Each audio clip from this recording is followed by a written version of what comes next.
নমস্কাৰ বন্ধুসকল, বিবেকনন্দন অগ্নিহোত্ৰীৰ নতুন movie trailer the Bengal files আহি গ'ল। ট্ৰেইলাৰটো চাই একেবাৰে ভয় লাগি গৈছে।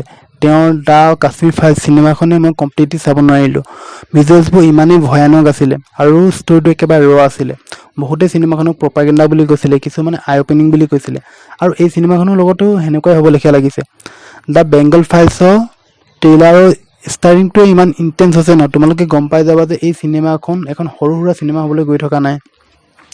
বেকগ্ৰাউণ্ডৰ যিটো মিউজিক আৰু যিটো চিঞৰ টানিছে আৰু ডাইলগছবোৰ, যেতিয়া কয় ন ये भारत नहीं ये पश्चिम बंगाल है और यहाँ पे 2 कॉन्स्टिट्यूशन चलता है, एक हिंदू का एक मुसलमानों का। ओ ভাই একেবাৰে ইয়াত চুই যাব।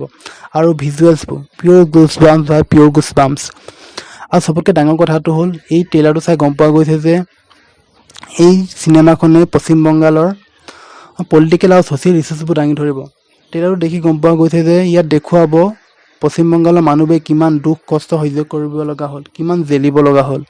পাৰফৰ্মেঞ্চটোতো ভালেই হ'ব লিখা লাগিছে, কাৰণ কাষ্টবোৰ অলমষ্ট ছেমেই হয়। দ্য কাশ্মীৰ ফাইলছৰ লগত মিথুন চক্ৰৱৰ্তী আছে, অনুপম খেৰ আছে, দৰ্শন দাস আছে, আৰু চিনেমাখনো একো অভাৰ দ্য টপ কৰিবলৈ যোৱা নাই। যিটো হয় সেইটোৱে দেখুৱাইছে। মেকআপ ইমান কৰা নাই, লোকেশ্যনটো শ্বুট কলকাতাতে কৰিছে।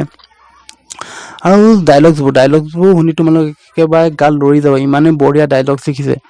আৰু যিটো হয় সেইটোৱে দেখিছে, একেবাৰে ৰ ষ্টৰি দেখুৱাইছে, একো বেছি দেখুৱাবলৈ ট্ৰাই কৰা নাই। কিন্তু বন্ধুসকল, এটা কথা ক্লিয়াৰ যে এই চিনেমাখনেও কণ্ট্ৰভাৰ্চি ক্ৰিয়েট কৰিব।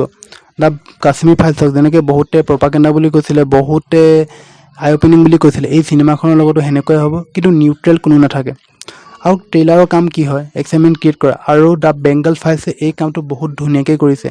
আৰু মানুহে অলৰেডি ডিবেট কৰিছে যে এই চিনেমাখন কলকাতাত ৰিলিজ হ'ব নে নহয়।